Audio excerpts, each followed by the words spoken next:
예, 안녕하세요. 공파과 M 교수입니다. 네, 오늘도 어김없이 우리에게는 월요일이 찾아왔고 그 월요일 오늘 여러분들 잘 보내셨는지 모르겠어요. 저도 오늘은 굉장히 바쁜 하루들을 보냈었는데, 네, 우리 월요병을 조금 치료할 수 있는 그런 시간을 한번 가져보겠습니다.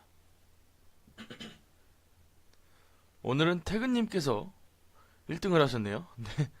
다솜님, 근형님, 상현님, 설영님, 순구님, 경화님, 혜란님, 서윤님, 굉장히 많이 오셨네요.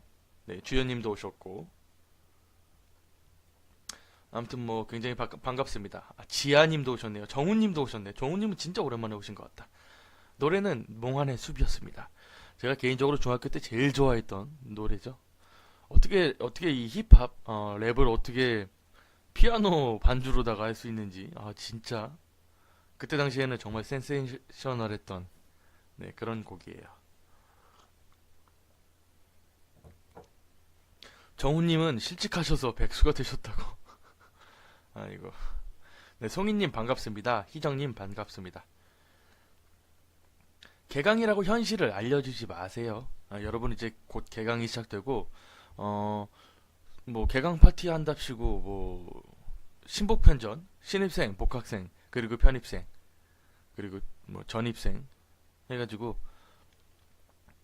술 먹고 어쩌고저쩌고 하다 보면, 벌써 교수님께서 중간고사 뭘 볼지에 대해서 얘기를 해주시죠. 그러면 이제 우린 긴장을 하게 됩니다.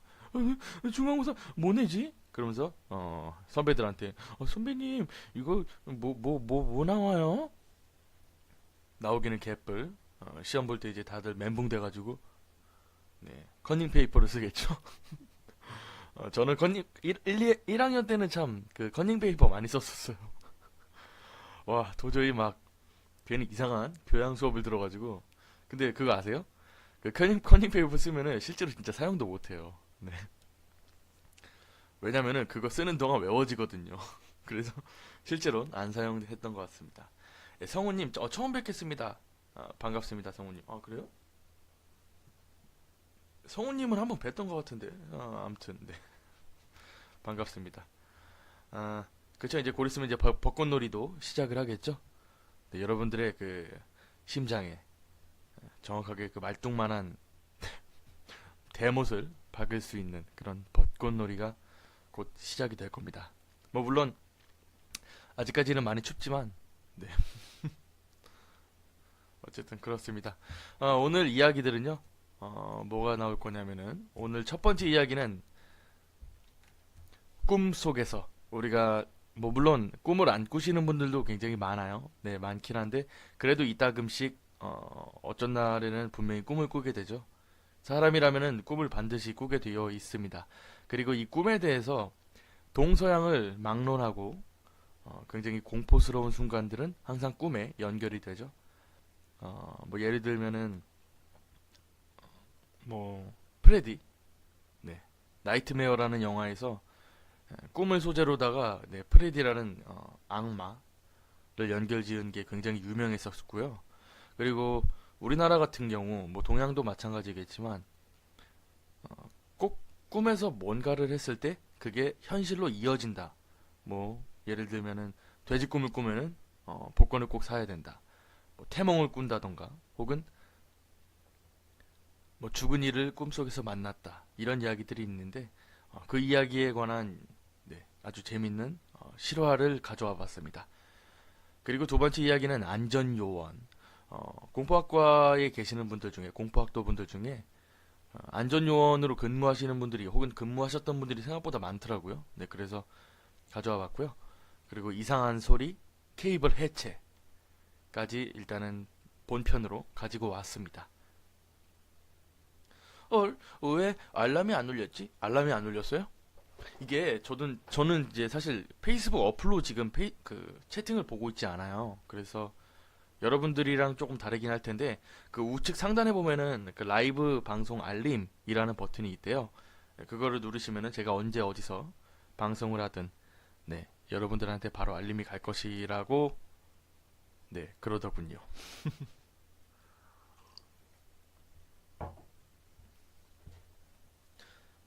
어쨌든 첫 번째 이야기를 한번 시작을 해볼게요. 첫 번째 이야기는 꿈속에서 약 한 3분짜리예요. 그래서 여러분들 일단 제일 중요한 것은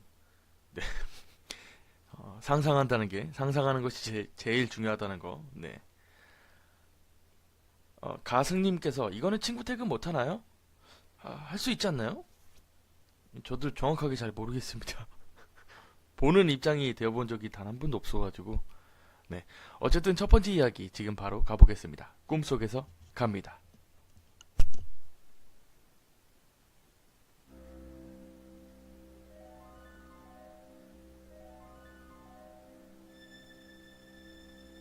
꿈 속에서 중학교 때 국사 선생님이 직접 들려주신 자신의 경험담입니다. 국사 선생님께서는 나이가 조금 있으셨고 맨날 은색 정장만 입고 다녀서 별명이 은갈치 선생님이었습니다. 이 선생님이 술을 좋아하셨던 걸로 기억이 나는데 전에 담당했던 학교에서 있었던 일을 말씀하셨습니다. 그 학교에 수리기사가 3명이 있었는데 선생님께서는 그 수리기사분들과 친하게 지냈었고 같이 자주 술을 마시러 다녔었다고 합니다. 그러던 어느 날 그 수리기사 중 한 분이 돌아가셨습니다. 음주운전을 하다가 돌아가셨는데 그 돌아가신 분의 장례식이 끝나고 선생님과 나머지 수리기사분들이 또 모여서 술자리를 가지게 되었습니다. 그리고 며칠 뒤 그 남아있던 수리기사분 중 한 분이 돌연사했습니다. 그렇게 이분의 장례식이 치루어졌는데 특이한 것은 이분이 가족이 없었던지 선생님께서 그 화장된 유골 항아리를 맞게 되셨습니다. 그렇게 그 유골 항아리를 안방에 두고 자게 되었는데 꿈에 그 돌아가신 수리기사 2분이 교문 밖에서 상을 차리고 막걸리를 마시고 있다는 겁니다. 그런데 그 돌아가신 2분께서 선생님께 이리 와서 한잔을 하자고 손짓을 그렇게 하더랍니다. 교문 안에서 그 모습을 지켜보시던 선생님께서 분위기가 이상하여 극구 사양하셨다더군요. 그러다 갑자기 깨어나게 되었고 옆에 있던 유골 항아리를 현관문에 두고 그제서야 푹 잘 수 있었다고 합니다. 다음 날 남은 그 한 분의 기사분과 둘이서 술을 마시며 어젯밤 일을 이야기했습니다. 그런데 그분께서도 똑같은 이야기를 하더랍니다. 자신이 학교 안에 있는데 그 죽은 2명이 자신을 자꾸 부르더랍니다. 결국 그분도 문 밖으로 나가지 않았지만 2분이서 내린 결론은 한 가지였습니다. 꿈속에서 문 밖에 누군가, 특히 죽은 누군가가 부른다면 절대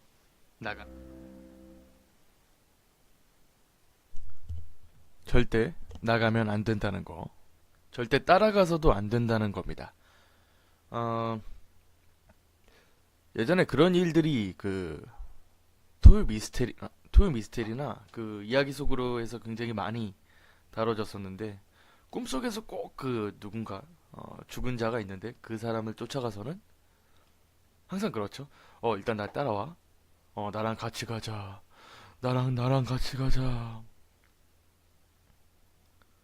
그렇게 가다 보면은 꼭 천천히 좀 가. 천천히 좀 가라고. 그렇게 쫓아가다 보면 갑자기 어디서 본 적도 없는 할아버지가 튀어나와서 얘야 그러면 안 된단다. 왜 이러세요 할아버지. 안 돼 저리 가. 바로 꿈에서 일어나고 엄마 나 오늘 이상한 꿈 꿨어. 누가 자꾸 쫓아오라 그래서 갔는데 어떤 할아버지가 뭐 얼굴에 점이 난 할아버지가 자꾸 날 막아준 거야. 그리고 엄마 얘기합니다. 야 너 그 사촌 죽었대. 어? 진짜? 그럼 그 점난 할아버지는 누구야? 그건 너가 태어나기도 전에 돌아가셨던 너희 할아버지란다. 항상 비슷한 레퍼토리. 근데 굉장히 이런 얘기들이 많이들 오가고 또 그런 일들이 굉장히 많이 있었다 그래요.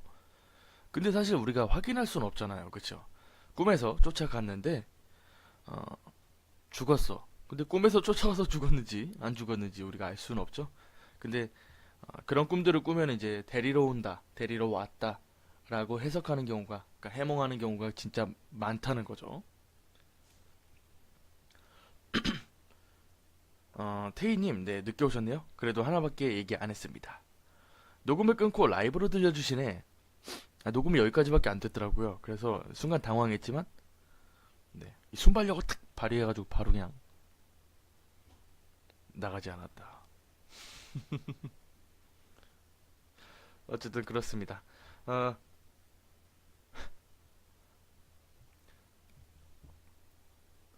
어쨌든 그 꿈에 관련한 이야기 중에서도 정말 소름이 돋는 것들이 많은 게 저승사자를 꼭 본다고. 그리고 여러분들 그거 아시죠? 어, 저승사자는 절대 꿈에서 저승사자로 나오지 않아요. 우리가 친근하게 생각했던 그 누군가와 똑같이 생긴 사람으로 나온다던가. 그리고 공통적으로 저승사자가 나왔을 때는 제일 많이 나온 게 경찰이죠. 꿈에 경찰이 나왔을 때 절대 경찰을 쫓아가면 안 됩니다. 절대 경찰을 쫓아가면 안 되고요. 저도 경찰이 나온 꿈이 한 번 있었는데 아니나 다를까, 네, 저를 데려가려고 굉장히 노력을 많이 했죠. 경찰이 나오는 순간 그냥 꾸미고 나와버리고 그냥 도망가시면 되겠습니다. HS님, 안녕하세요. 오랜만에 왔어요. 반갑습니다. 오랜만에 오셔도 사실 엊그제 온 거 같아요. 교수님도 보신 적 있으신가요? 어떤 걸요? 귀신이요? 귀신 본 적 있죠, 당연히. 진짜 잊을만 하면 본다니까요. 진짜 확 불질러 버리고 싶어요, 가가지고. 사실 되게 뭐랄까, 되게 감질맛 나게 튀어나오는 경우들이 많아가지고, 네. 정말 옆에 불이 있다면 불질러 버리고 싶어요. 저승사자 같은 걸 본 적 있나요? 저승사자는 본 적이 없습니다. 잘 모르겠어요. 사실 저승사자가 있는지 없는지도 잘 모르겠고, 네, 그렇습니다. 어쨌든 잡았다 요놈 해가지고 여러분 그 꿈에서 잡히지 않도록 잘 도망가시길 바래요. 아, 이게 저도 사실 이런 얘기를 가지고 어디 뭐 정설이다, 뭐 맞는 이야기다라고 말씀을 드리기는 굉장히 어렵지만 정말 많은, 특히 이제 연배가 많으신 분들께서 항상 하는 얘기가 경찰이 저승사자로 나오는 경우가 많고 꼭 누굴 데려가라 그런다. 그게 본인이 아니어도 말이죠. 예를 들어서 문 앞에 들어와서 제가 문을 딱 열어드렸는데 저기 엠 교수님, 네, 왜 그러시죠? 혹시 집에 어머니 계시나요? 무조건 없다고. 없는데요? 저 경찰입니다. 없는데요? 바로 그냥 문 걸어 잠근 다음에 그냥, 네, 그렇게 하시면 되겠습니다. 자, 어쨌든 두 번째 이야기는 안전 요원입니다. 사실 뭐 어디 뭐 마트나 혹은 보안업체가 아니라 그 수영장에 있는 안전 요원을 말씀드리는 거예요. 네. 그래서 이 얘기도 사실 일본 얘기인데 잘 모르겠어요. 그러니까 그렇게 수영장에서 구조를 하시는 그 요원분들 이 어떤 일상을 살아가는지는 정확하게 모르겠습니다만은, 네. 어쨌든 그분들의 이 시야에서 보고 있으니까 재밌더라고요. 네, 두 번째 이야기 바로 시작하겠습니다. 죄송한데 그 이야기할 때는, 이야기 듣고 있을 때는 너무 채팅, 쓸데없는 소리 안 하시길 바래요. 아무래도 집중이 떨어질 수도 있으니까요. 그거에 대해서 컴플레인이, 네, 있죠? 자, 두 번째 이야기 바로 가겠습니다.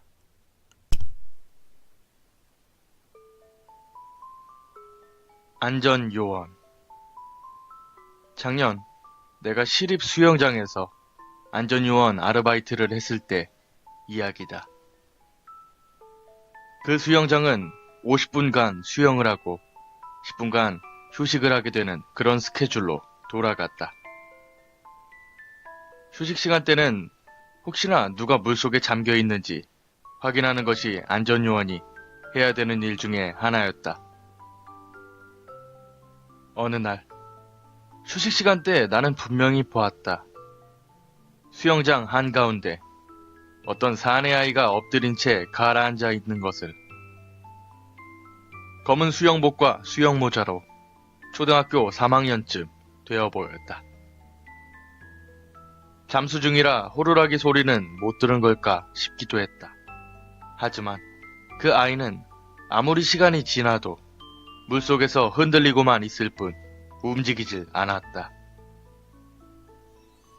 큰일 났다 싶어 그대로 뛰어들었지만 아무리 찾아도 수영장 바닥에는 아무것도 없었다. 이상하다 싶어 고개를 갸우뚱거리며 물에서 나왔다. 천장 불빛이 비친 걸 내가 잘못 보기라도 한 걸까? 수영장 옆에서 선배가 어색한 얼굴을 하고 나를 바라보고 있다. 나중에 물어보니 그 수영장에서는 종종 그런 일이 일어난다는 것이다. 신입 안전요원이 바닥에 가라앉아 있는 아이를 발견하고 아무도 없는 수영장으로 뛰어드는 일이 말이다. 하지만 기묘하게도 그곳에서는 사망사고는 단 한 번도 없었다는 것이다. 내가 소년을 목격한 것은 그때 한 번뿐이지만 왠지 낌새가 좋질 않아 올해는 아르바이트 신청도 하지 않았다. 그 소년을 목격한 뒤에는 분명 비도 안 왔는데 아파트 현관 앞이 젖어 있다거나 태어나고 처음으로 이상한 두드러기에 시달리는 등 괴상한 일이 이어졌기 때문이다. 그 이후 그 시립 수영장에는 발도 안 들이고 있다.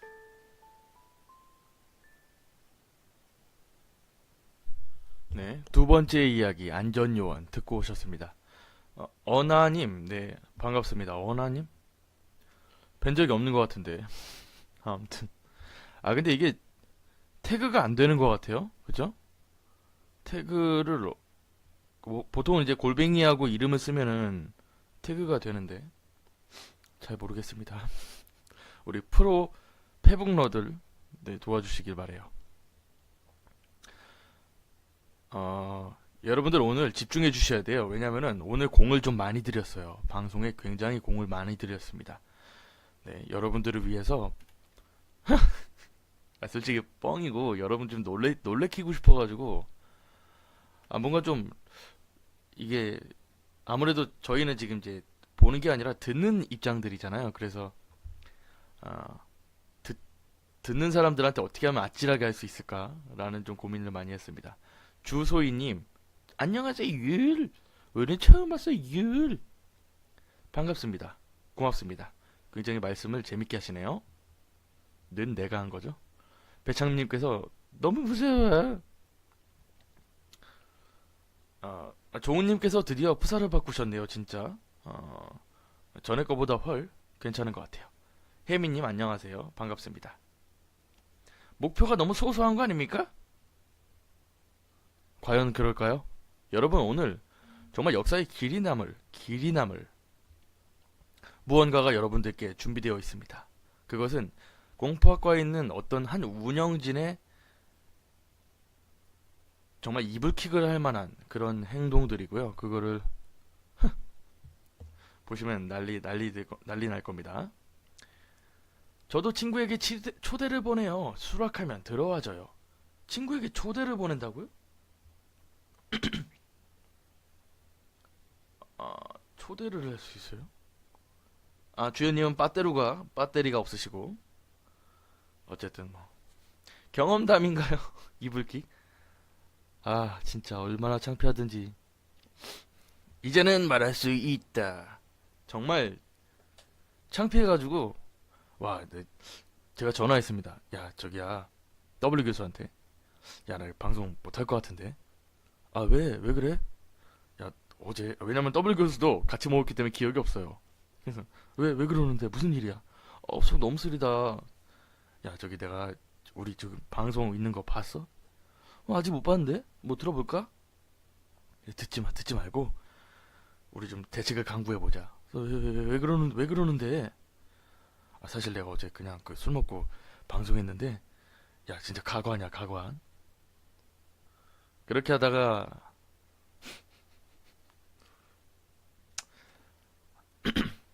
왜 그런 짓을 했는지, 네. 아, 창민님, 지금 출장을 와서 혼자 모텔에 있는데, 기절해서 잘 만큼 무서운 이야기 좀 해주세요. 그러지 말고, 지금 이 친구가 조금 한가하거든요? 이 친구한테 주무실 때, 꼭 꿈속에 등장하라고 부탁을 해볼게요. 괜찮죠? 이 친구 그림이어서 이렇게 대충 그렸지만은 이게 하나가 없습니다. 여기 하나가 없고 코도 거의 막 피투성이고 네 날아다녀요. 날아다니니까 아무튼 뭐 그렇습니다. 눈썹도 없고 날아다니니까 조심하세요. 입을 새로 사셨을 때 지금 이제 입을 바꿨어요.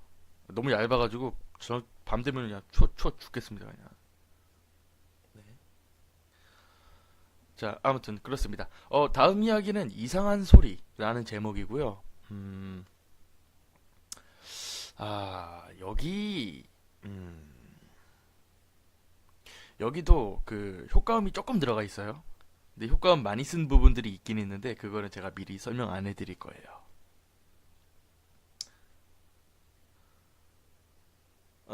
근데 저 친구 교복 입은 거 아닌가요? 교복 아닙니다. 그 은행원이었는데, 은행원이에요. 둘 다 은행원이거든요. 네, 은행 텔러들인데, 아, 저기, 괴한을 만나가지고, 돈 줄라다가 돈 못 줘가지고, 제 옆에 오게 되었는데, 그렇습니다.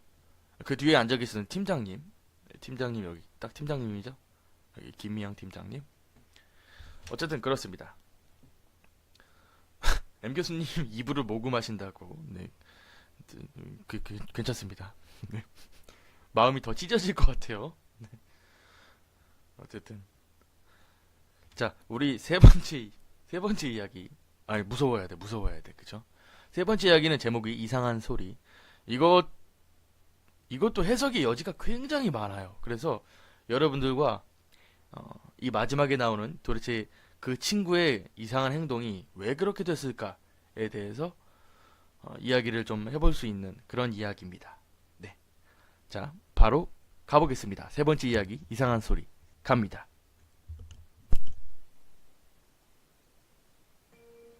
이상한 소리. 고등학교 무렵 내가 직접 겪었던 이야기다. 당시 친구 A가 살던 아파트 단지에는 흔해 빠진 괴담이 돌고 있었다. 5년 전, 그 아파트 2층에 살던 사람이 스스로 목숨을 끊었다. 그 사람은 사건 당일 밤 11시쯤 엘리베이터를 타고 8층까지 올라가 난간을 넘어 뛰어내렸다고 한다. 마침 집으로 돌아오던 셀러리맨이 엘리베이터를 기다리다가 그 모든 것을 목격했다. 그날부터 매일 저녁 11시 반이 되면 엘리베이터가 2층에서 8층까지 저절로 올라가고 곧이어 바닥에 무언가 떨어지는 소리가 들린다는 것이다. 처음 들었을 때는 다들 말 같지도 않은 소리 하지 말라며 웃어넘겼지만 A는 끈질기게 정말로 일어난다며 고집을 부렸다. 결국 나와 B 그리고 C가 직접 확인해보러 가기로 했다. A네 아파트에 도착해 일단은 정말 엘리베이터에 아무도 타지 않은 것인지 확인해보기로 했다. 나와 B가 2층 엘리베이터 앞에서 대기를 했고 A와 C는 8층으로 올라갔다. 딱히 음산한 분위기 같은 것도 느껴지지 않은 평범한 밤이었기 때문에 우리는 별로 무섭지도 않고 지루하게 시간만 때우고 있었다. 그리고 11시 반이 되었다. 2층 엘리베이터 문이 서서히 열린다. 안에는 아무도 없었다. 슬쩍 시선을 돌려보니 어느새 행선지 버튼이 눌려져 있는 것 같았다. 나와 B는 무심코 얼굴은 마주봤지만 당연히 올라타지는 않았다. 그렇게 엘리베이터의 문이 천천히 닫혔고 엘리베이터는 그대로 올라가 8층에 멈췄다. 나와 B는 아무 말 없이 기다리고 있었지만 땅에 무언가가 떨어지는 소리는 제대로 확인할 수 없었다. 잠시 뒤 A와 C가 계단으로 내려왔다. C가 엘리베이터에 타는 것을 극구 거부했던 모양이다. 안에 누가 있었냐고 물었지만 역시 아무도 없었던 모양이다. 와, 진짜네 이거? 이 괴담 나 진짜인지 몰랐지. 라고 다들 떠들어댔지만 귀신을 직접 본 건 또 아니기 때문에 나도 B도 딱히 무섭지는 않았다. 그래서 내일은 바닥에 떨어지는 소리를 직접 확인해보자고 의견을 모았다. 다만 C는 무서우니까 그만두겠다고 말했기 때문에 다음 날은 나와 B, A만 오기로 했다. 다음 날 다시 모인 우리는 그 낙하 현장으로 찾아갔다. 별다른 얼룩 하나 없는 아스팔트 바닥이라 A가 여기서 떨어져 죽었대 라고 말해줘도 별 감흥은 없었다. 그렇게 11시 반이 되었고 엘리베이터가 올라가기 시작했다. 우리는 두근대며 기다리고 있었다. 그 순간 무언가가 앞을 지나치는 것처럼 강한 풍압이 느껴졌다. 무거운 덩어리가 떨어져 깨지는 것 같은 소리가 들린다. 미지근한 무언가가 흩날리고 얼굴과 옷, 팔에 철썩 들러붙는 감촉이 느껴진다. 너무 당황해서 손바닥으로 얼굴을 만져봤지만 아무것도 없었다. 팔에도 옷에도 아무 흔적이 없었다. 하지만 그 직후 엄청난 두통이 덮쳐와 나는 마구 토하고 말았다.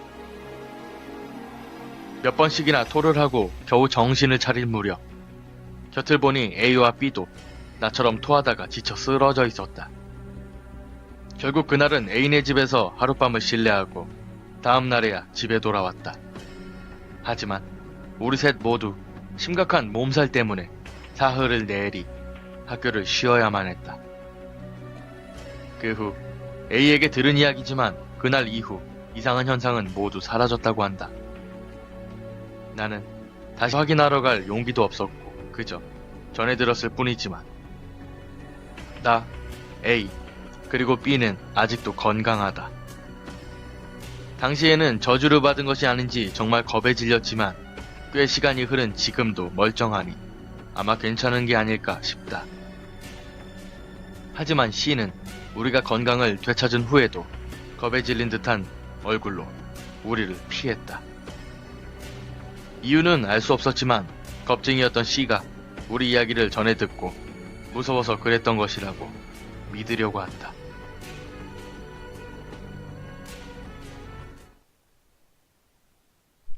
네, 세 번째 이야기 이상한 소리 듣고 오셨습니다.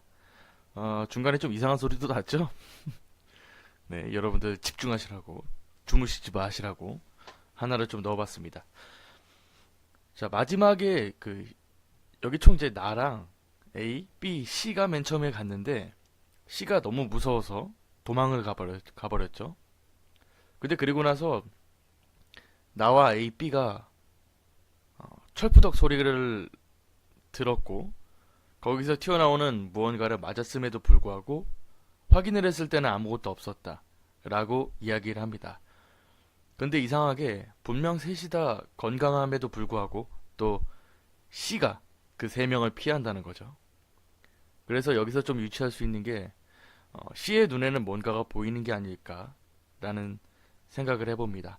즉, 그 세 명의 몸에 붙어있는 그 자살한 남자의 흔적들을 C가 볼 수 있는 게 아닐까라고 소심하게 좀 생각을 해봤습니다. 선철님께서 안녕하세요, 반갑습니다. 연우 모음은 뭔가요? 설마 귀요미 연우님 모으는 건가? 이상한 소리 좋으네요, 지연님. 반갑습니다. 고맙습니다. 그쵸? 빨간 구두랑 좀 비슷한 것 같기도 하고 어쨌든 자살하는 그 친구에게 그게 이제 옮겨져 간 게 아닌가라는 생각을 좀 해봤어요.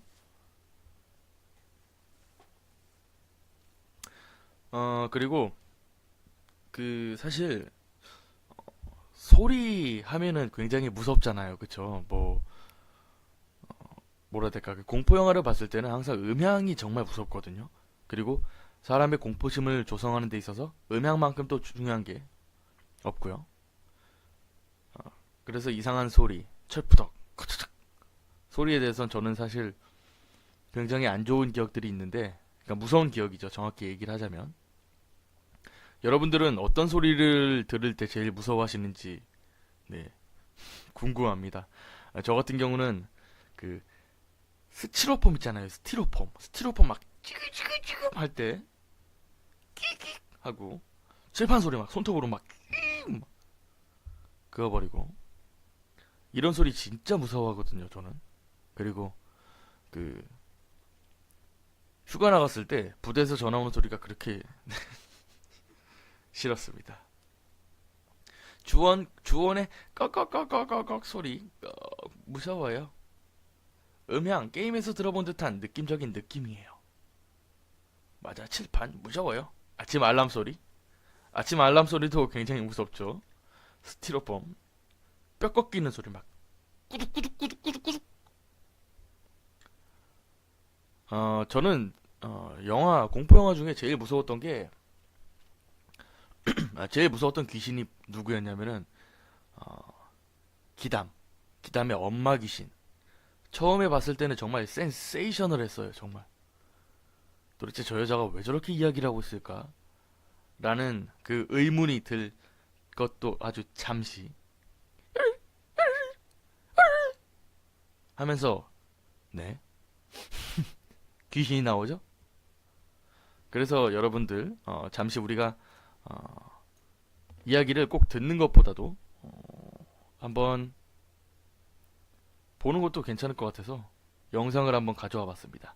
좀 불편하신 분들은 안 보셔도 되는데 그렇게 무섭지 않다는 거, 네, 한번 봐보죠. 어떤 게 과연 엄마 귀신인지, 엄마 귀신이 과연 뭐길래 사람들이 저렇게 무서워할까.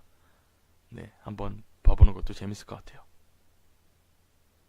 갑니다.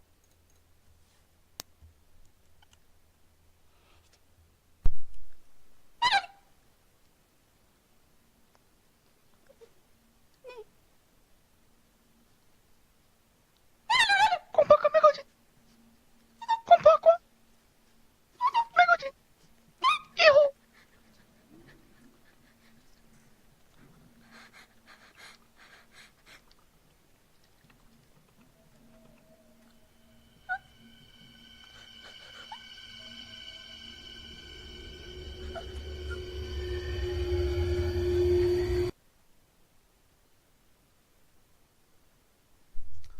사실 어, 솔직히 말씀드리면은 오늘 좀 이런저런 걸 구하다가 라디오의 구성에 대해서 알아봤는데 라디오에는 광고가 굉장히 많더라고요. 그래서 저도 광고를 한번 가져와 봤습니다.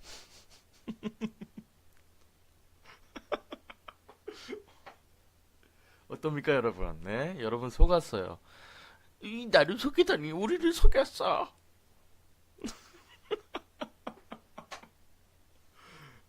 굉장히 재밌네요. 아니 진짜 그러더라고요. 제가 이제 사실 우리가 라디오에 대해서 공부를 하지 않잖아요. 왜냐면은 라디오는 아무래도 굉장히 오래된 전통 매체고 전통 매체인 만큼 이용자들도 굉장히 줄어들고 있고 또 매니아층들만 사용하고 있는데 우리도 사실 신세대 신개념 공포 라디오로서 어떤 거를 반영을 하면 좋을까라고 생각을 하다가 구성에 대해서 찾아봤더니 일단 뭐 패널이고 뭐 시나리오고 뭐 이런 거 다 떠나서 광고가 굉장히 많더라고요. 그래서 가져와 봤습니다. 사실 공파과 매거진 2호가 그렇게 많이 팔리지 않았어요. 네, 재밌네요. 그렇습니다. 자, 아무튼 뭐 우리 이제 네 번째 이야기죠. 마지막 이야기, 네 번째 이야기. 뭐 물론 사실 마지막은 아닙니다만 어쨌든 제목은 케이블 해제입니다. 케이블의 해체. 어, 보통 우리가 아파트 건물을 가지고 해체하는 작업들을 우리가 보긴 굉장히 어려워요. 왜냐면은 아파트가 그렇게 오래된 것들을 우리 주변에서 보기가 굉장히 어렵기 때문이죠. 근데 어떤 건물이든 해체를 할 때면은 그 밑에 깔려 있는 전선이나 케이블 또 반드시 네, 같이 해체를 해야 된대요. 근데 그 과정에서 나온 되게 좀 이해가 안 가긴 안 가는데 어쨌든 되게 소름이 끼쳐가지고 일단 가지고 와봤습니다. 자, 우리 잠깐 또 웃었으니까 네, 잠깐 우리 웃은 게 사실 재밌어서 웃는 것보다 비웃었잖아요, 그렇죠? 뭐 엄마 귀신에 나오는 배우가 자기 목소리로 애드립으로 냈다는데요? 저도 애드립으로 냈는데요. 마음 찢어진다 진짜. 아, 마음이 찢어져가지고 막 갈기갈기 찢어져 있습니다 지금. 자, 어쨌든 케이블 해체 우리 마지막 이야기 들어보겠습니다. 갑니다.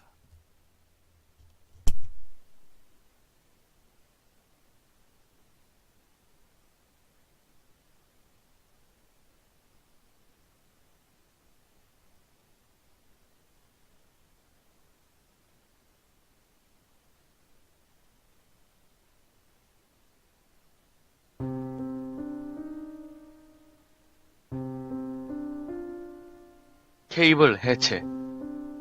작년 3월 해체가 결정된 아파트 단지에 케이블을 철거하러 갔었다. 전체 3동 중 이미 2동은 해체가 진행되고 있었다.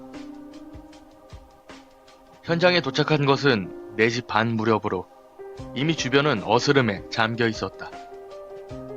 해체업자들도 작업을 끝내고 돌아간 터라 넓은 부지에 나 혼자 덩그러니 있어 조금은 기분이 나빴다. 철거를 맡게 된 집은 4층 건물 꼭대기층이었다. 방 안에 배선을 철거하고 1층에 있는 단자함에서 4층까지 연결된 선을 뽑으려고 뚜껑을 열었다. 검은 종이가 넉 장이 펄럭펄럭 떨어졌다. 뭔가 싶어서 자세히 보니 붓으로 쓴 것 같은 글자가 희미하게 보였다. 부적인 것처럼 보였지만 별 생각 없이 작업을 이어나갔다. 케이블은 배관 안에서 일직선으로 늘어져 있기 때문에 바로 뽑힐 거라고 생각을 해서 그대로 잡아당겼다. 처음에는 아니나 다를까 쑥쑥 잘 빠져나왔지만 갑자기 무언가에 걸려 내려오질 않았다. 어쩔 수 없이 나는 3층으로 올라가 선이 지나가는 박스를 열어봤다. 아직 선이 보인다. 4층과 3층 사이에 막혀있는 거겠지. 힘을 줘서 억지로 잡아당겼다. 무언가 끊어지는 듯한 소리와 함께 선이 내려온다. 수많은 머리카락이 엉킨 채 말이다. 애당초에 케이블밖에 들어있지 않는 그 배관 속에 머리카락이 들어있을 리가 전무하다. 케이블에 엉켜있는 머리카락을 떼어내고 있노라니 케이블이 뽑힌 구멍에서 검붉은 액체가 뚝뚝 떨어지기 시작했다. 이제 와서 생각해보면 그저 그것은 녹물이었을지도 모른다. 하지만 눈앞에서 그런 광경을 연속해서 보고 있자니 정신을 잃을 것만 같았다.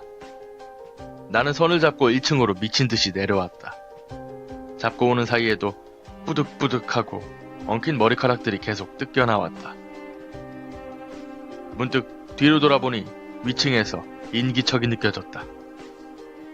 목소리나 발소리가 아니었다. 마치 숨결처럼 느껴졌다. 그게 벽에 울려 퍼지며 내게로 점점 다가오고 있다. 나는 곧바로 손에 엉킨 머리카락을 뿌리치고 케이블을 뽑은 채 거기에서 달아났다. 지금 그 단지는 철거되고 공터만이 남아있을 뿐이다.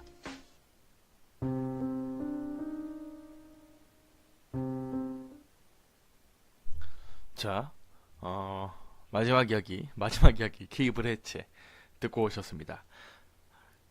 아, 탈모 갤러리가 싫어한다고요? 그럴 수도 있겠다.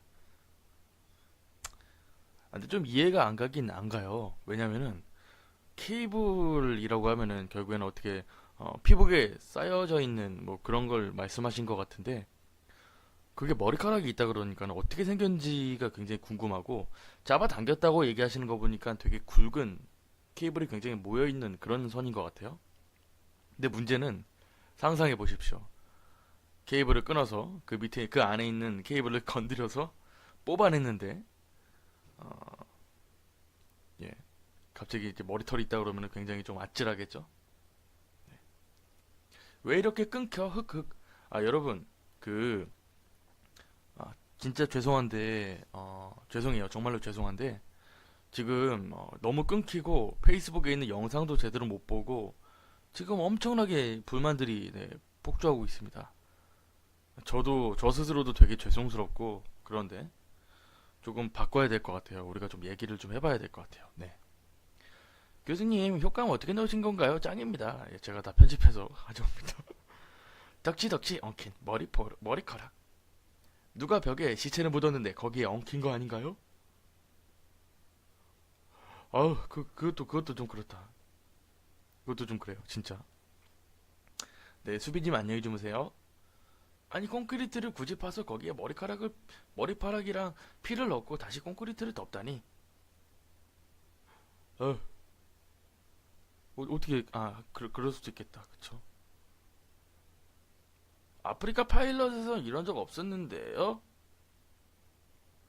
근데 아프리카는 다들 싫어하세요. 이제 잘 모르겠어요. 근데 확실히 거기는 오래돼서 그런지 잘 돼 있긴 한데 유튜브도 끊기더라고요. 오늘 공부학과 이제 W 교수가 방송을 했는데 유튜브마저도 지금 끊깁니다, 진짜. 어떻게 해야 될지 지금 너무 모르겠어요. 그냥 라디오를 어떻게 해야 될지, 그냥 영상으로 찍어서 올려드려야 될지, 아니면 그냥 이대로 갈 수는 없다고 전 생각을 하는데 그냥 기왕에 할 거면은 좀 편하게 그리고 혹은 좋은 환경에서 듣는 게 좋긴 한데 네 그래서 아니면 진짜 막 우리도 뭐 다음 팟이나 트위치 TV 이런 데로 옮겨갈까요? 트위치 TV는 외국 거라던데 무슨 롤 게임 하는 사람들이 거기서 방송을 그렇게 많이 한다고 그러더라고요.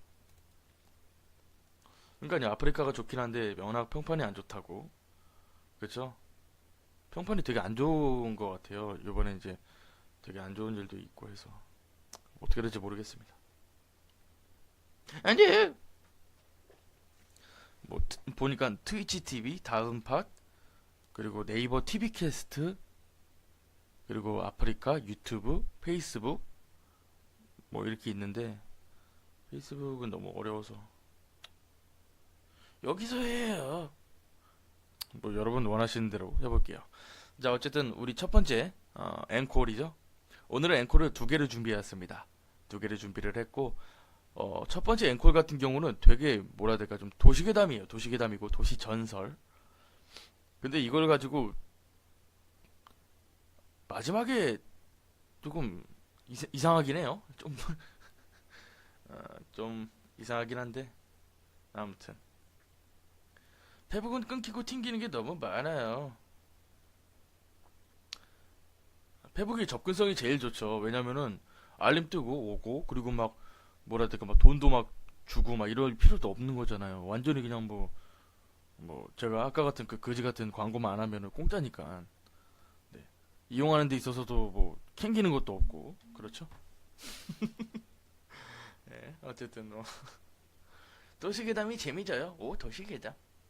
그죠? 적극적으로 하면은 페북이 갑인데요. 잘 들었습니다. 맨콜 못 들고 나가요. 네, 편히 주무세요. 내일도 힘찬 하루 보내시고요. 자, 다시 한번 달려서 우리 앵콜 첫 번째 앵콜 제목은 자존심 싸움입니다.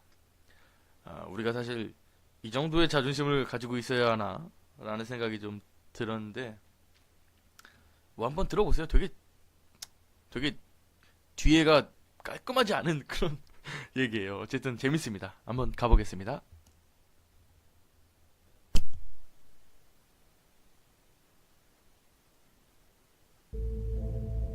자존심 싸움.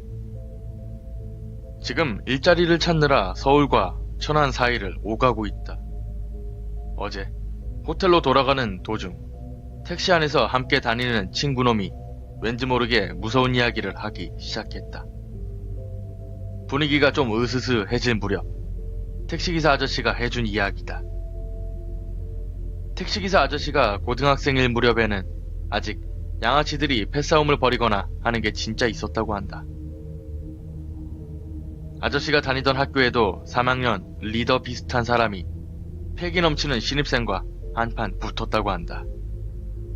양아치들끼리도 어느 정도 선을 넘으면 굳이 싸움으로 승부를 보지 않는다고 한다. 패거리 크기로 승부를 한다던가 그런 방법으로 승부를 보기로 한 것이다. 그런데 그 녀석들은 학교 옥상에서 뛰어내리는 걸로 승부를 보기로 했단다. 눈을 뜨고 뛰어내리면 다들 평범하게 착지할 수 있으니 눈을 감고 뛰어내리자는 괴상한 승부였다. 정작 택시기사 아저씨가 3학년 팀에 속해서 직접 뛰어내렸다고는 하지만 실제로 뛰어내리면은 그 공포 때문에 시간 감각이 마비가 된 것인지 아무리 시간이 지나도 바닥에 닿지를 않더란다. 지금 어디쯤일까 하고 확인하려고 눈을 뜨는 그 순간에야 지면에 떨어지더라는 것이다. 1초 남짓한 그 짧은 시간이었을 테지만 스스로한테는 몇 분은 좋게 되게 느껴지더라는 것이다.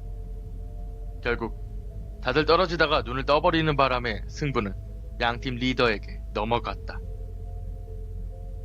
하지만 승부의 결과는 나오질 못했다. 떨어진 것은 분명한데 아래로 내려오던 도중 두 사람이 모두 호련히 사라져버렸다는 것이다. 당시 지역신문에도 실릴 정도로 큰 사건이었지만 양아치 2명이 사라졌다고 세상이 그리 신경 써줄 리가 없다.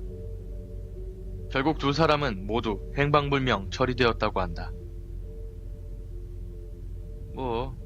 그 무렵에는 온갖 전설이 나돌았다니까. 호텔 앞에 도착할 무렵 아저씨는 외로운 듯 말했다. 그 녀석들 담력 하나는 정말 대단했나봐. 아직까지도 눈을 꽉 감고 이기려고 애를 쓰고 있는 건지.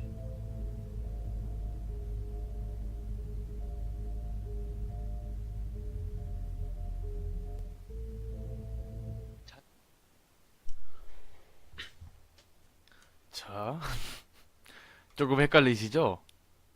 도대체 이게 무슨 이야기인가? 갑자기 왜 사라지고, 그 사라진 건 어디로 갔는지, 그리고 설마 아직까지도 그 눈을 뜨지 않고 자존심 싸움을 하고 있는 것인지에 관한 이야기입니다. 되게, 되게 로어틱하죠? 로어 같아요, 진짜. 일단은 이제, 양아치 패거리들의 각각의 리더잖아요. 근데 둘이서 이제 승부가 안 나니까 뛰어내렸는데 분명히 눈을 뜰 때쯤 딱 도착을 했어야 됐는데 그 눈을 안 뜬 거죠. 안 뜨니까 계속 이제 뭔가 떨어지고 있는데 이 세계가 아닌 어느 다른 곳에서 계속 떨어지고 있다. 그런 이야기겠죠. 우주로 갔다고. 저도 이런 거 되게 재밌어 해요. 되게 재밌어요. 어디선가 사라지고 또 예를 들면은 로어로 해야 된다라고 하면은 지구 반대편에서 그 사람들이 나왔다. 그리고 그 사람들은 그런 이야기를 하였다. 저는 기억이 나질 않아요. 제가 도대체 어디 있었고 어디서 온 거죠? 보통 이런 얘기들을 하죠. 시공간이 뒤틀렸다. 지금 두 명은 무중력 상태로, 즉 우리가 알 수 있는 그 영화 뭐죠 그거? 그래비티. 아닌데? 인터스텔라처럼 어느 책장 속에 있을지도 모른다. 테이라? 그렇습니다.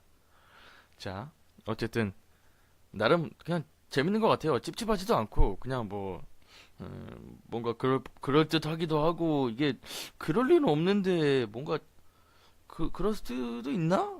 라는 생각을 할 수 있죠. 물론 사실은 아니겠죠. 어떻게 사라져? 그럼 자살하는 사람들은 다 사라지게. 그죠? 자, 오늘은 방송을 시작한 지 54분이 되었고요. 조금 일찍 끝낼 수도 있을 것 같아요. 왜냐면은 우리 이제 진짜 마지막 이야기가 있거든요. 마지막 이야기는 제목은 아버지의 비밀입니다. 아버지의 비밀 되게 재밌어요.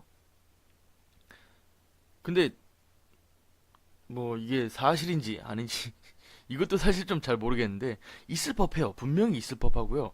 이런 비슷한 일들이 종종 있기도 했고요. 그래서 되게 재밌어가지고 일단은 가지고 와봤습니다. 자, 진정한 마지막 이야기, 아버지의 비밀. 이거 듣고 여러분들은 이제 다시 꿈나라로 가시면 좋을 것 같아요. 자, 여지없이 우리는 앞으로 달립니다.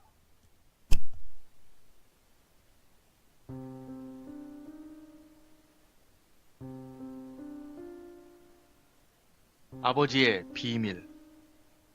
아버지께서 어느 날 나에게 가르쳐 주신 비밀 이야기다. 10년 전 어느 날 밤, 문득 눈을 떴는데 가위에 눌린 것처럼 몸이 움직이질 않더란다. 그리고 그 위에서 누군가가 자신을 짓누르고 있는 느낌이었다나. 손에 무언가가 닿는데 차갑고 물이 뚝뚝 떨어지는 느낌이었다. 필사적으로 아버지께서 눈을 뜨자 대학교 때 사귀었던 그 여자가 바로 앞에 있었다고 한다. 그 여자는 아버지와 헤어진 후 사고로 바다에 빠져 죽었다는 이야기를 전해들은 터였다. 설마 아직도 나를 원망하고 있는 것인가? 라고 아버지께서 생각하신 그 순간, 그 여자가 배에 손을 푹 집어넣고 마구 헤집더란다. 아버지께서는 엄청난 고통에 그 자리에서 바로 깨어나셨다. 여자는 사라졌고 고통만이 남아있었다. 이튿날 아침이 되어서도 아픔은 사라지질 않았다고 한다. 진통제를 먹어도 효과는 없었고, 게다가 그 다음날도 또 그 다음날도 여자는 나타나서 뱃속을 손으로 집어넣었다. 아버지께서는 아픔과 수면 부족으로 일도 제대로 못했고, 결국 아버지의 상사가 잔뜩 화가 나서 당장 병원에 갔다 오라는 그 바람에 마지못해 병원으로 향하게 되었다. 아버지는 이전부터 허리 쪽이 안 좋았던 터라 일을 열심히 해 요통이 심해진 것이라 생각하셨다. 정형외과를 찾아가자 의사 역시 요통일 거라고 진단했다. 하지만 마침 의사가 수다쟁이 할아버지였다고 한다. 아버지는 이런저런 이야기를 늘어놓다 무심코 꿈일지도 모르지만 이라며 이야기를 꺼냈다고 한다. 여자 귀신이 나와서 배를 마구 헤집어 놓은 뒤부터 통증이 심해졌다는 그 이야기를 말이다. 그런 건 무슨 예고일 수도 있어요. 혹시 모르니까 배 쪽도 진단을 받아보세요. 의사의 말에 따르면 귀신 그 자체는 환각일 거라고 했다. 다만 그 환각은 스스로 만들어낸 것이니 자신의 배에 대한 아픔이나 불안이 무의식적인 형태로 나타났을 거라는 그런 말이었다. 아버지는 그 이야기가 그럴듯하다고 생각해 혹시 모른다는 생각에 내과를 찾아갔다. 거기 의사는 꽤나 젊은 의사였다. 이번에도 아버지께서는 그 귀신을 봤다는 이야기를 늘어놓았다. 그 젊은 의사는 귀신이요? 그럼 좀 안심될 수 있도록 MRI를 조금 찍어보죠. 라고 권해왔다. MRI 촬영 결과 췌장에 확실하지 않은 그림자가 보인다는 진단이 나왔다. 의사는 곧바로 전문 의료 인원이 있는 병원을 소개해줬고 거기서 검사를 받은 결과 아버지는 췌장암 초기라는 진단을 받았다. 의사는 흥분을 해서 아니 어떻게 췌장암을 초기에 수술할 수 있다니 와 정말 운이 좋으시네요 라고 말했단다. 실제로 췌장암은 자각 증상이 없기 때문에 대부분의 경우에는 꽤 악화되고 나서 발견된다고 한다. 이 정도 초기 단계에서는 통증이 거의 없다시피 하기 때문에 정형외과 의사의 판단이 훌륭했다는 게 큰 병원 의사의 말이었다. 결국 아버지는 전이도 없고 후유증도 없이 깨끗하게 암세포를 드러냈다. 물론 인슐린 주사는 매일같이 맞아야 했지만 그걸 빼면 지금까지도 건강하게 잘 살고 계신다. 그때 그 전 여자친구 귀신이 과연 아버지의 환각이었는지, 병을 가져온 것인지, 혹은 병이 있다고 알려준 것인지는 아무도 모를 일이다. 하지만 일단 이 이야기는 어머니한테 평생 비밀로 해두라고 아버지께서는 나에게 신신당부를 하셨다.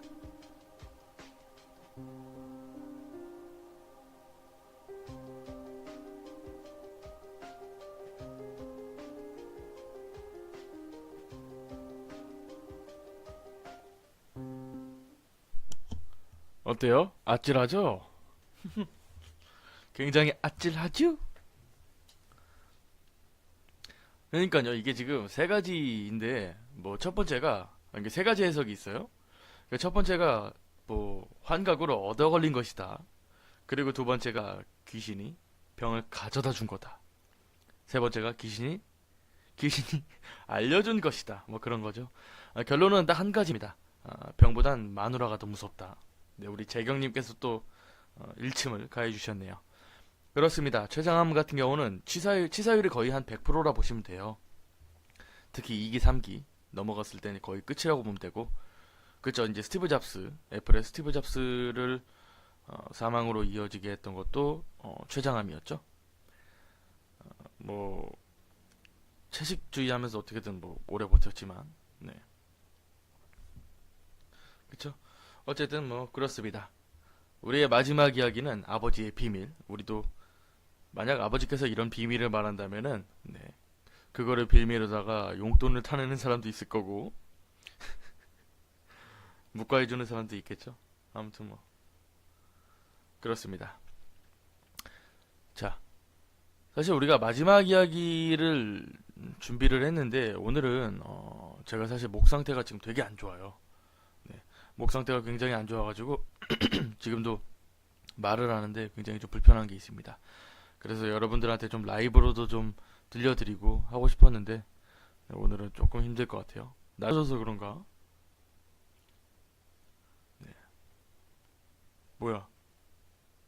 상현님 어머님은 수술이 잘 되셨어요? 그러면 네, 굉장히 다행입니다. 네. 지환님, 교수님 제 인사 왜 안 받아주세요? 맨날 들어오셔서 안 받아주시냐고. 그럼 저 확인해야 됩니다. 인사를 언제 하셨지? 여기구나. 안녕하세요. 네. 죄송합니다. 이게 지금 모니터가 굉장히 오래 있어요. 네. 멀리 있어가지고. 제가 뭐, 아무튼, 우리 엄마 잔소리에다가 바가지를 엄청 긁으세요. 네. 이게 나이 좀 먹고 나니까는 그런 게 좀 그리워질 때도 있어요. 가끔씩은. 아, 사실, 뭐, 여러분들께서 내심 기대하고 계시겠지만, 네. 물론 절대 마지막 이야기는 절대 마지막 이야기라고, 그렇게 얘기하지 않죠? 네. 하나 이야기가 더 있습니다. 근데 그 전에 여러분들께 좀 궁금한 게, 여러분들께서는, 어, 뭐, 야채나, 뭐, 과일, 이런 거 자주 드시는지 잘 모르겠어요. 저 같은 경우는 과일은 거의 안 먹습니다. 뭐 딸기 같은 거 좀 있으면 많이 먹는데, 뭐, 포도나, 뭐 사과, 배, 이런 거는 잘 안 먹어요. 근데 이 이야기가 수박에 관한 이야기입니다. 네, 여러분들께서 그 수박을 좋아하시는 분들이 혹여나 계신다면은, 네, 이 이야기면은 되게 재밌게 느끼실 것 같아요. 처음 들었는데 자기 전에 재밌네요. 자주 볼 것 같은데 몇 시에 시작하나요? 저희는 매일 11시에 방송을 하고 있습니다. 지금 사실 목이 되게 안 좋아가지고 여러분들 듣기에 저는 상관없는데 듣기에 막 짜증날까봐 는 뻥. 어쨌든 그렇습니다. 수박을 좋아하시는 분들에게 헌정하는, 바치는 재밌는 이야기입니다. 제목은 수박이 익는 계절입니다. 정말로 마지막 이야기고요. 마지막 이야기인 만큼 재밌게 들어주시면 좋을 것 같습니다. 자, 지체할 것 없이 바로 달려가겠습니다. 갑니다.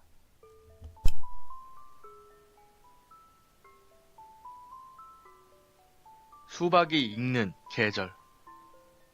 전쟁 직후 우리 할아버지의 체험담이다. 어느 여름밤 늦게까지 일을 했던 할아버지는 집에 돌아오던 도중 기차 건널목에 접어들었다고 한다.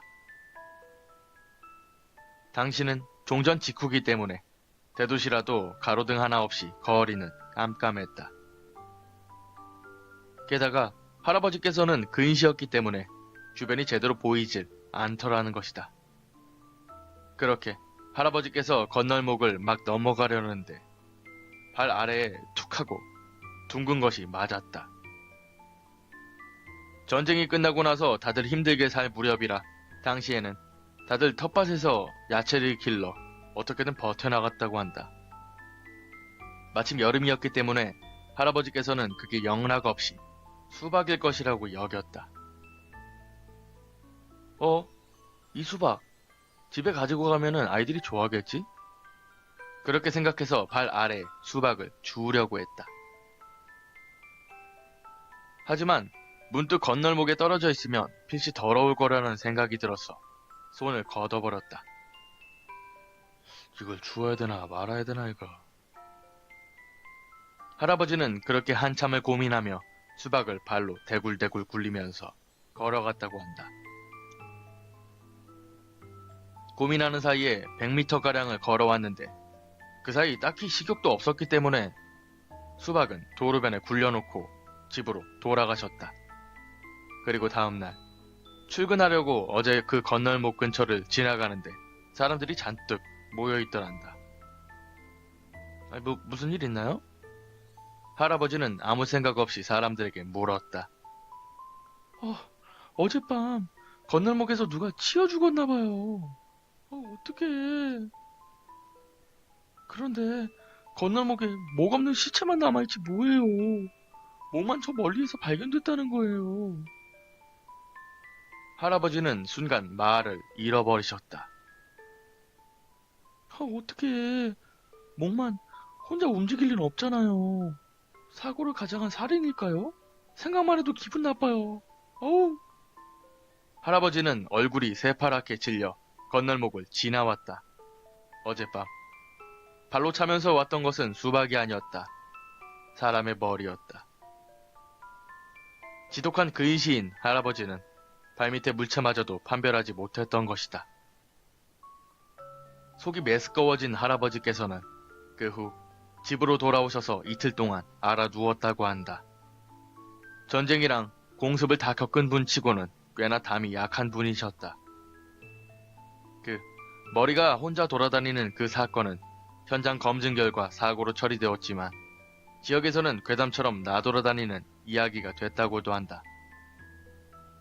할아버지께서는 진실을 누구한테도 말하지 못했다. 하지만 할머니께는 그 말을 해드렸다. 며칠 후 다시 일터로 돌아갔지만 하필 할아버지는 학교 선생님이셨다. 아이들이 머리가 혼자 돌아다니는 사건 들어봤어요? 라며 열을 올리며 떠들어대는 것을 볼 때마다 그 생각이 떠올라 힘드셨다. 그렇게 아이들에게 소리를 치며 애써 위험을 부리려고 애를 쓰셨다고 한다.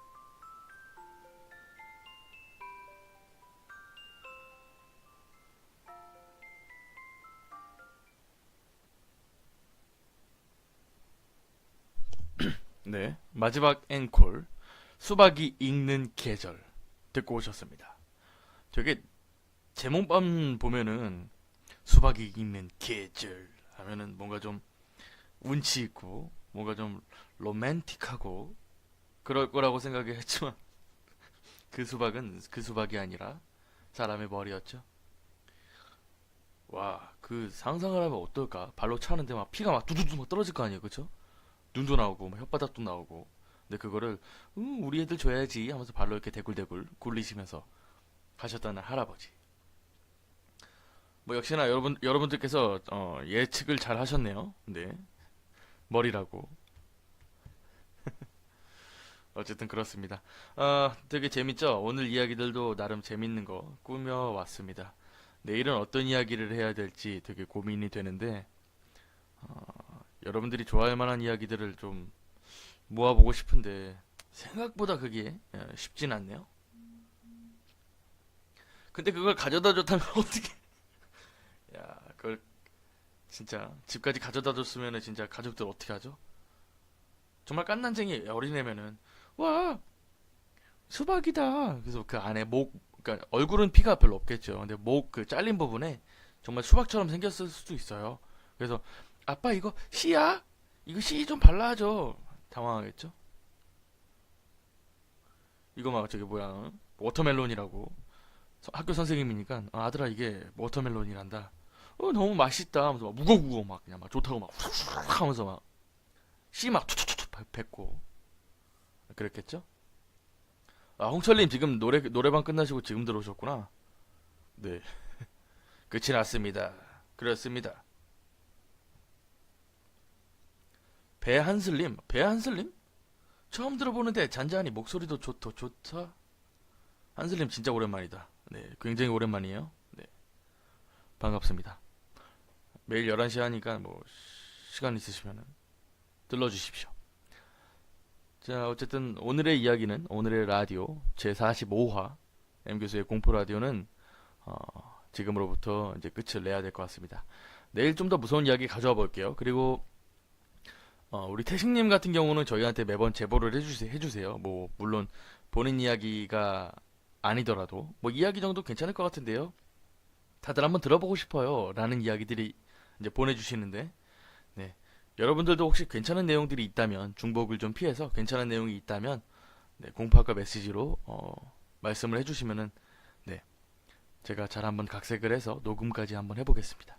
앞으로도 좀 효과음을 많이 넣고요. 네, 조금 재밌게 한번 해볼게요.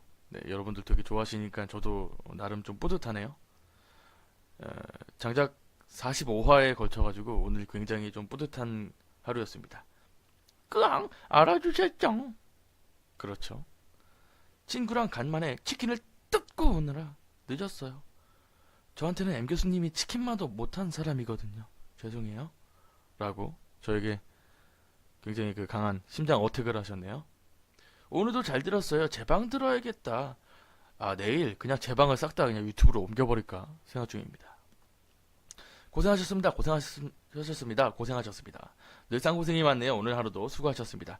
네, 상현님, 네, 고생하셨습니다. 혹시 제가 아까 그 이상한 소리에서 기분이 나쁘시진 않았겠죠? 네, 혹시나 아무튼 그렇습니다. 제가 마음이 굉장히 열해서요. 네, 할아버지 목에서 딸기잼이 흐르고 있어요. 네, 교수님 내일 봐요. 빠빠이 잘 가요. 네, 여러분 편히 주무시고요. 내일 마이너스 9도래요. 따뜻하게 입으시고 괜히 멋부리다가 하루 종일 제 목소리만 들어야 되는 경우도 있습니다. 그러시기 싫다면 따뜻하게 입으세요. 자, 오늘 여기까지만 진행을 하겠고요. 네, 형준이 앞으로 자주 들릴게요. 네, 감사합니다. 아니에요. 네, 다행이다. 마음으로 내심 걱정하고 있었는데. 네, 내일 다시 한번 찾아뵙겠습니다. 여러분 편히 주무세요. 잘 자요. 하셨던 분들이 생각보다 많더라고요. 네, 그래서 가져와 봤고요.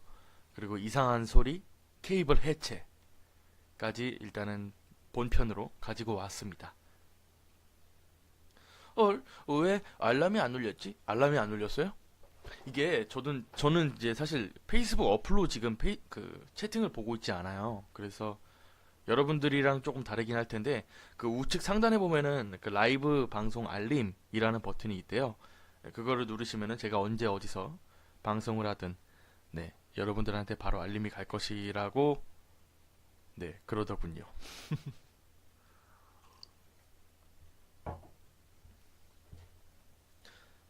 어쨌든 첫 번째 이야기를 한번 시작을 해볼게요. 첫 번째 이야기는 꿈속에서 약 한 3분짜리예요. 그래서 여러분들 일단 제일 중요한 것은 네, 상상한다는 게, 상상하는 것이 제일 중요하다는 거. 네. 가승님께서 이거는 친구 태그 못하나요? 할 수 있지 않나요? 저도 정확하게 잘 모르겠습니다. 보는 입장이 되어본 적이 단 한 번도 없어가지고. 네. 어쨌든 첫 번째 이야기 지금 바로 가보겠습니다. 꿈속에서 갑니다.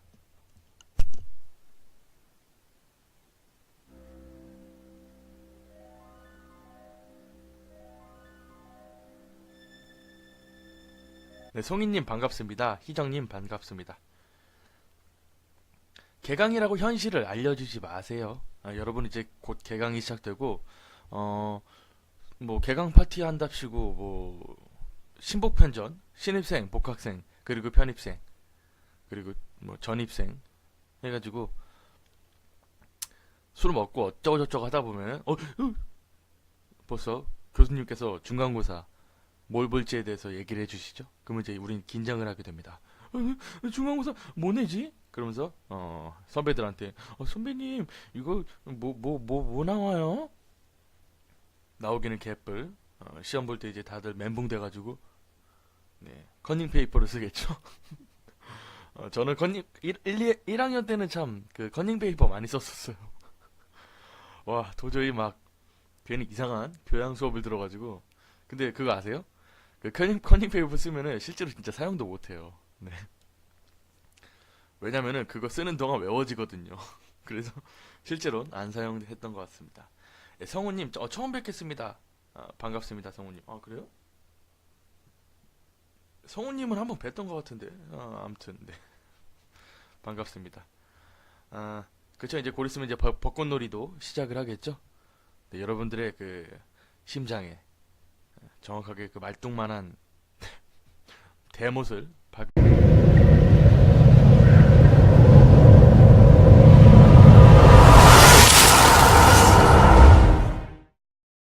예, 안녕하세요. 공파과 M 교수입니다. 네, 오늘도 어김없이 우리에게는 월요일이 찾아왔고 그 월요일 오늘 여러분들 잘 보내셨는지 모르겠어요. 저도 오늘은 굉장히 바쁜 하루들을 보냈었는데 네, 우리 월요병을 조금 치료할 수 있는 그런 시간을 한번 가져보겠습니다. 오늘은 태근님께서 1등을 하셨네요. 네, 다솜님, 근형님, 상현님, 설영님, 순구님, 경화님, 혜란님, 서윤님, 뭐 굉장히 많이 오셨네요. 네, 주연님도 오셨고 아무튼 뭐 굉장히 반갑습니다. 지아님도 오셨네요. 정우님도 오셨네. 정우님은 진짜 오랜만에 오신 것 같다. 노래는 몽환의 숲이었습니다. 제가 개인적으로 중학교 때 제일 좋아했던 노래죠. 어떻게 이 힙합 랩을 어떻게 피아노 반주로다가 할 수 있는지 진짜 그때 당시에는 정말 센세이셔널했던 네, 그런 곡이에요. 정우님은 실직하셔서 백수가 되셨다고. 아이고, 그럴 수 있는 그런 벚꽃놀이가 곧 시작이 될 겁니다. 뭐 물론 아직까지는 많이 춥지만 네. 어쨌든 그렇습니다. 오늘 이야기들은요. 뭐가 나올 거냐면은 오늘 첫 번째 이야기는 꿈 속에서 우리가 뭐 물론 꿈을 안 꾸시는 분들도 굉장히 많아요. 네, 많긴 한데 그래도 이따금씩 어쩐 날에는 분명히 꿈을 꾸게 되죠. 사람이라면은 꿈을 반드시 꾸게 되어 있습니다. 그리고 이 꿈에 대해서 동서양을 막론하고 굉장히 공포스러운 순간들은 항상 꿈에 연결이 되죠. 뭐 예를 들면은 뭐 프레디, 네, 나이트메어라는 영화에서 꿈을 소재로다가 네, 프레디라는 악마를 연결지은 게 굉장히 유명했었고요. 그리고 우리나라 같은 경우 뭐 동양도 마찬가지겠지만 꼭 꿈에서 뭔가를 했을 때 그게 현실로 이어진다. 뭐 예를 들면은 돼지 꿈을 꾸면은 복권을 꼭 사야 된다. 뭐 태몽을 꾼다던가 혹은 뭐 죽은 이를 꿈속에서 만났다. 이런 이야기들이 있는데 그 이야기에 관한 네, 아주 재밌는 실화를 가져와 봤습니다. 그리고 두 번째 이야기는 안전요원. 공포학과에 계시는 분들 중에, 공포학도 분들 중에 안전요원으로 근무하시는 분들이 혹은 꿈 속에서 중학교 때 국사 선생님이 직접 들려주신 자신의 경험담입니다. 국사 선생님께서는 나이가 조금 있으셨고 맨날 은색 정장만 입고 다녀서 별명이 은갈치 선생님이었습니다. 이 선생님이 술을 좋아하셨던 걸로 기억이 나는데 전에 담당했던 학교에서 있었던 일을 말씀하셨습니다. 그 학교에 수리기사가 3명이 있었는데 선생님께서는 그 수리기사분들과 친하게 지냈었고 같이 자주 술을 마시러 다녔었다고 합니다. 그러던 어느 날 그 수리기사 중 한 분이 돌아가셨습니다. 음주운전을 하다가 돌아가셨는데 그 돌아가신 분의 장례식이 끝나고 선생님과 나머지 수리기사분들이 또 모여서 술자리를 가지게 되었습니다. 그리고 며칠 뒤 그 남아있던 수리기사분 중 한 분이 돌연사했습니다. 그렇게 이분의 장례식이 치루어졌는데 특이한 것은 이분이 가족이 없었던지 선생님께서 그 화장된 유골 항아리를 맞게 되셨습니다. 그렇게 그 유골 항아리를 안방에 두고 자게 되었는데 꿈에 그 돌아가신 수리기사 2분이 교문 밖에서